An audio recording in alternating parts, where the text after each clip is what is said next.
नाश्ता पानी थोड़ा सा ड्राई फ्रूट सामने मानी जी लोगों के पास रखा हुआ था। क्या ये ड्राई फ्रूट 14 लाख रुपए की कीमत का था?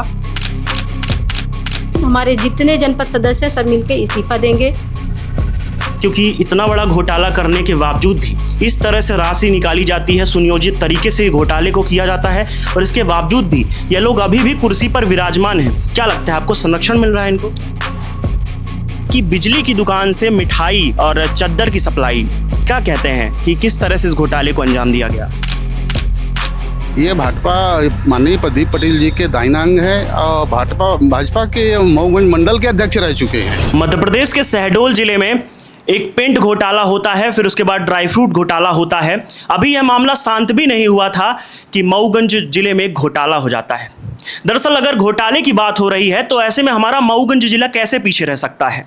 यह पूरा मामला जल गंगा संवर्धन से जुड़ा हुआ है, जिसमें स्वयं कैबिनेट मंत्री प्रहलाद पटेल मऊगंज आए हुए थे और उस कार्यक्रम के दौरान 40 मिनट में लगभग 14 लाख से अधिक का घोटाला हो जाता है। जिस वक्त यह कार्यक्रम हो रहा था उस वक्त उस कार्यक्रम में मऊगंज जनपद अध्यक्ष नीलम सिंह भी मौजूद थी और अभी हम मौजूद हैं नीलम सिंह के साथ और हम जानने का प्रयास करते हैं कि आखिर किस तरह की वहां पर व्यवस्थाएं की गई थी और किस तरह से इस पूरे घोटाले को सुनियोजित तरीके से अंजाम दिया गया। तो सबसे पहला मेरा सवाल यह है कि उस कार्यक्रम में किस तरह की व्यवस्थाएं की गई थी? व्यवस्था वहाँ पे चेयर लगी हुई थी, एक बहुत बड़ा तो नहीं कह सकते, एक छोटा मंच था जी, जिसमें 7 से 8 लोगों के बैठने की व्यवस्था थी। जी।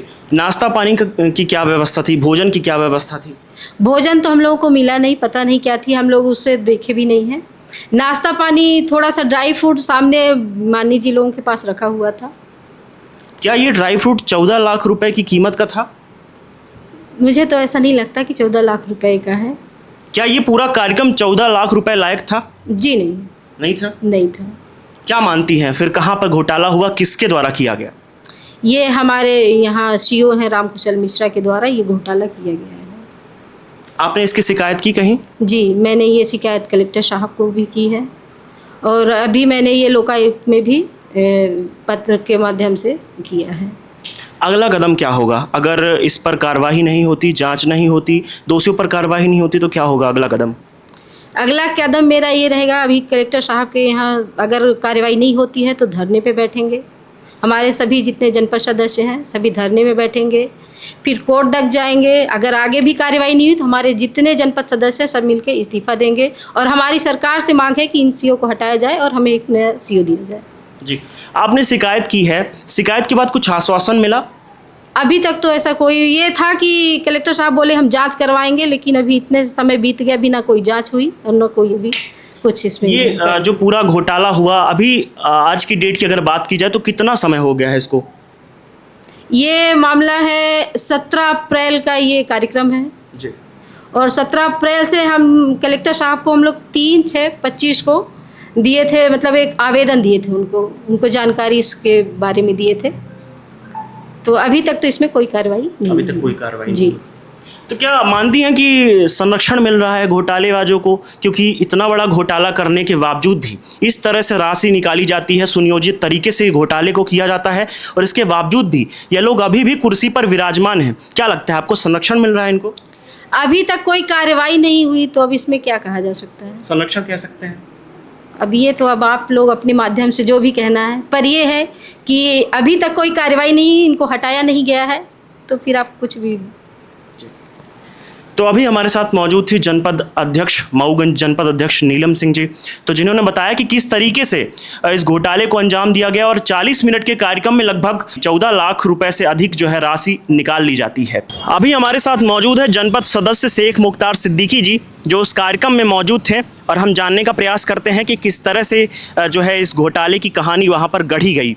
तो सबसे पहला सवाल यह है कि बिजली की दुकान से मिठाई और चद्दर की सप्लाई, क्या कहते हैं कि किस तरह से इस घोटाले को अंजाम दिया गया? देखिए, रामकुशल जी और एवी खरे जो हमारे सीओ हैं, ये दोनों साहब की जोड़ी जावा में थी।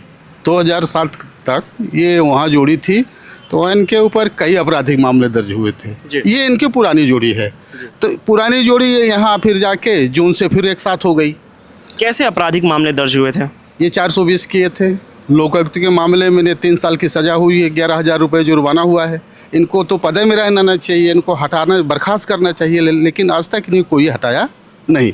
जहाँ तक ये जल गंगा अभियान का मामला है, देखिए राम कुशल जी के रहते पटिया अगर पत्थर कोई बेच रहा तो उनके यहाँ मिठाई की दुकान, मिठाई मिल जाएगी, गद्दा मिल जाएगा, सारा सामान मिल जाएगा। ये राम कुशल जी की कहानी है। कहा ऐसा जा रहा है कि जिसकी दुकान है, जिसके नाम से बिल है, वो कहीं ना कहीं उसका ताल्लुकात भाजपा से है, भाजपा नेता है। इस पर क्या कहेंगे? ये भाजपा माननीय प्रदीप पटेल जी के दाहिना अंग है और भाजपा के मऊगंज मंडल के अध्यक्ष रह चुके हैं। इन्हीं के द्वारा सारा घोटाला किया गया। किसकी बात कर रहे हैं आप? ये गेंदे बाबू का, शैलेंद्र गुप्ता नाम इनका, उर्फ गेंदे बाबू। ये प्रदीप जी के जो विधायक पत्नी भी रहे हैं, इन्हीं के उसमें बंडर में सारे पैसे गए हैं और 15 लाख रुपए इनके खाते में गए हैं, जो भ्रष्टाचार किया गया है। आप मऊगंज में रहते हैं, क्या आपने कभी देखा कि बिजली की दुकान में मिठाई मिल रही हो? ये मऊगंज में तो नहीं है। उस दुकान को आपने देखा है? अरे बिजली की दुकान है, लेकिन जो प्रदीप इंटरप्राइजेज है ये मऊगंज के धरातल में नहीं है, ये भी फर्जी है। अब उनके खाते में पैसे जा रहा है। तो क्या ये सुनियोजित तरीके से जो है इस भ्रष्टाचार की जो है कहानी गढ़ी गई? ये कहानी भाई साहब 3 दिन में गढ़ी गई। राम कुशल मिश्रा और राजकुमार रोजगार सहायक, एक बार 393। चूँकि यहाँ डीएससी लगाने के अमित गौतम है, जो लेखापाल मनरेगा हैं, वो डीएससी अभी तक लगाया करते, करीब 12 साल से वो पदस्थ हैं, वो डीएससी लगाते थे। लेकिन ये जो है मऊगंज में डीएससी नहीं लगवाए। राम कुशल और राजकुमार मऊगंज के बाहर कहीं बैठ के डीएससी लगाए और बिल बनाए, भुगतान किए। करीब 65 से 70 लाख रुपए का घोटाला है पूरा। 65 से 70 लाख? अभी तो 14 लाख की बात आ रही है। ये तो जल जीवन मिशन का है जी। इसके अलावा जैसे डीजल का मामला, डीजल में भ्रष्टाचार है, अनावश्यक बिलिंग है, फोटो के नाम पर, खाने के नाम पर, ये लंच पैकेट के नाम पर 20 लाख का भुगतान किए हैं दूसरे फर्म को। अभी तक आप लोगों ने कहाँ कहाँ शिकायत करी? देखिए, फर्स्ट शिकायत हमने कलेक्टर साहब को दिया था मऊगंज में 3/6/25 को। जैसे हम लोगों की जानकारी हुई, तीसरे या चौथे दिन अपन जाके शिकायत किए, सीओ जिला पंचायत को कापी दिए। कलेक्टर साहब ने उस दिन, मंगलवार का दिन था, जन सुनवाई थी, बोले कि इसको जन सुनवाई में रख रहे हैं, 3 दिन में कार्रवाई करेंगे।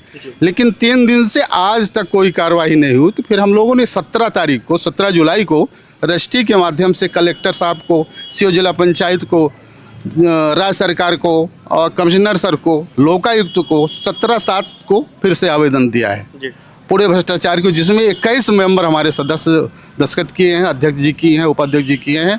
4 मेंबर जिले के बाहर थे अपने, इसलिए वो नहीं उपस्थित थे, नहीं किए, बाकी सब लोगों ने किया है। ये पूरी शिकायत जो है भ्रष्टाचार को लेकर की गई? जी, पूरी कितनी बार शिकायत की जा चुकी है? हम लोगों ने सिर्फ अभी 2 बार शिकायत करी है। 2 बार? जी। तो क्या अभी तक कोई इस पर कार्रवाई हुई? कोई कार्रवाई नहीं हुई। हम लोग तो स्तब्ध हैं कि ये जो इतना बड़ा घोटाला है, डीएम साहब यहाँ पर बैठे हैं, किसके दबाव में है? आज तक कोई बंदा पूछने नहीं आया कि मऊगंज में भ्रष्टाचार हुआ है कि नहीं। आप लोग आए हैं, प्रशासनिक तंत्र कोई नहीं आया, न जिला की बॉडी आई, न जिला पंचायत से आए, न कलेक्टर कार्यालय से आए। तो क्या इन्हें संरक्षण प्राप्त है? अगर इस तरह का घोटाला करते हैं, अगर आप 70 लाख की बात कर रहे हैं, इतना बड़ा अगर घोटाला होता है, फिर भी ये कुर्सी पर विराजमान है, आज तक कोई पूछने नहीं आता, तो क्या मानते हैं आप, क्या इन्हें संरक्षण प्राप्त है? बिल्कुल, दोनों विधायकों का संरक्षण है, माननीय प्रदीप जी का संरक्षण है, माननीय गिरीश जी का संरक्षण है, माननीय डीएम साहब का भी इसमें संरक्षण है। अगर डीएम साहब का संरक्षण ना हुआ होता तो वो हट गए होते। पहले तो इनको हटा देना चाहिए, फिर इनकी जाँच करनी चाहिए थी, लेकिन ऐसा नहीं हुआ। अगर आगे भी जो है इस पर कोई कार्रवाई नहीं होती तो अगला कदम आप लोगों का क्या होगा? हम लोग धरने में जाएंगे, धरने बैठेंगे, नहीं कानूनी लड़ाई लड़ेंगे, कोर्ट जाएंगे, कोर्ट में लड़ेंगे। जी। इसमें अभी जनपद अध्यक्ष से मैंने बात करी, उन्होंने इस्तीफा देने तक की बात कही है। अगर अध्यक्ष जी हमारी बोलेंगे तो हम लोग इस्तीफा दे, सारे लोग इस्तीफा दे देंगे। जी। तो देखा आपने किस तरह से जो है 40 मिनट के कार्यक्रम में इस तरह के घोटाले को अंजाम दिया गया। तो दोस्तों, मेरा नाम है संजय और कैमरे के पीछे हैं संदीप। ऐसे ही तमाम अपडेट्स के लिए बने रहे चीखती आवाज़ के साथ। तब तक के लिए धन्यवाद।